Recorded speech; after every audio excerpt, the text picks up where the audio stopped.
that on? Okay, wait. Right, stop. If you're watching this, it means this is a redemption video.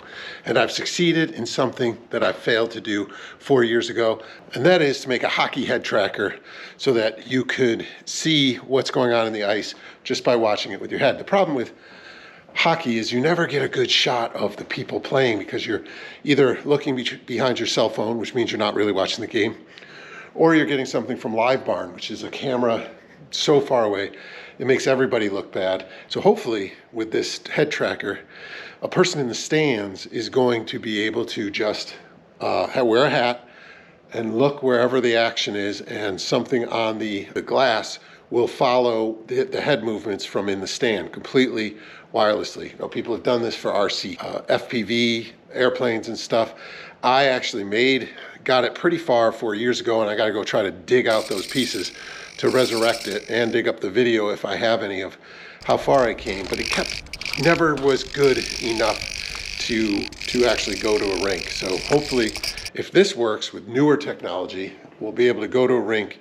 I play hockey, so I want to finally see some of my silky mitts, my moves from an angle that actually shows how cool it is to be out there on the ice. We're going to test this head tracker where better than where the world's best athletes practice and play, Pittsburgh Penguins, UPMC Lemieux Center. And we're going to test it by showing some of the worst hockey players on ice that you can get. Just me, not my teammates. They're good. So that didn't happen for multiple reasons. One being the other team forfeited. So sometimes you just got to take things into your own hands. And so I took the next 4 nights in absolute freezing cold, transforming this pond into a place I could show off what this head tracker could do for sports, not just hockey, any sports. So I think that's worth a like, maybe a subscribe, or share this with someone that might like this content. It would help. So the setup here is we have a fan in the stands who has a couple of options. Do you have your phone on you, Dan? He can take a shot from here with his phone, listen to, but not watch the game. Or he can just hope Live Barn catches it, which it's really high up and practically in space. But now with the kind of move your head back and forth, the tracker, camera tracker on the boards, this is kind of representing the boards, he can follow the action just with his head. So up and down, and so we're going to keep it a little bit like that. Did you recenter it? Nice. Just changed a couple things. This is the new version. Let me show it to you. We got obviously a nice little case, and then the Sense lets you center it by just putting a finger over the sensor board, and you'll center it to wherever you're looking. So yeah, let me got a little bit of a wind on the boards here.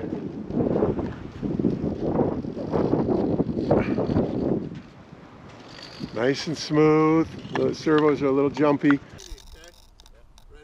Nice and smooth. Keep up, keep up. Yeah, that's perfect. All right, try to do it one more time. I'll see it. I'll show you. Keep up. You might have been ahead of me that time. Yeah. You want to try one more? Yeah.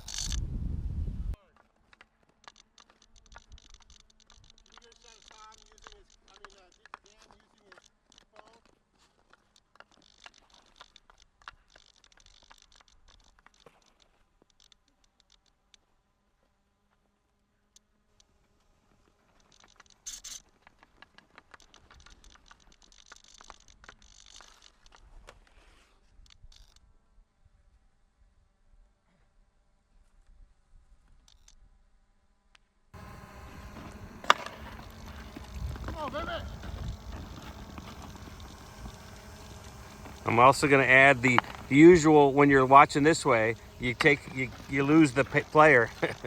You never actually focus on the player. There you go.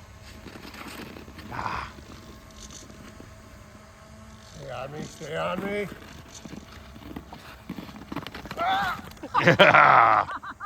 We got that one.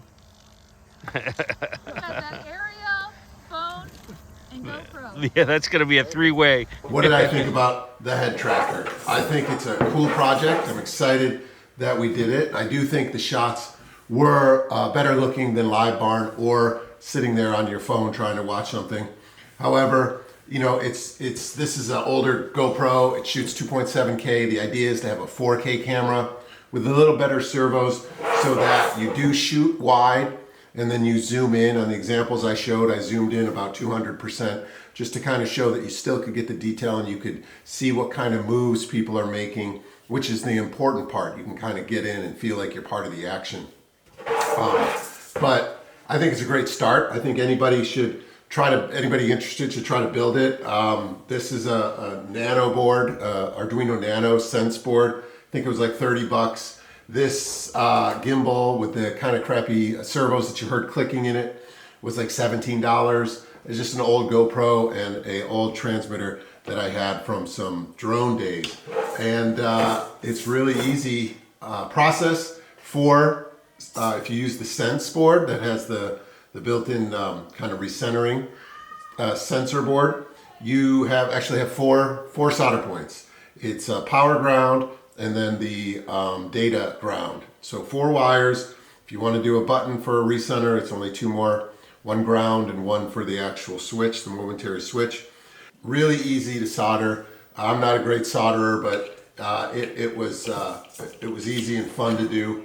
Great little project. I'm going to put all the pieces and parts you need to kind of do this in the description. So I'm excited to see if anybody takes it further and uses it, improves it, and uses it to actually film a hockey game, lacrosse game, football game, whatever it is. But I hope to go to a rink and start seeing these things kind of hanging up on the board. I'm going to do a follow-up video if there's any interest in this video. A little bit more technical, kind of all the iterations that I went through and some of the more things I went through to try to film some hockey shots that really didn't work out, that actually led to the end result of this being the one I decided to try. Good luck. If you have any questions, you know, write them in the comments. I'll look at them, and I hope this inspires someone to make this a pretty cool reality. So appreciate it. Thanks.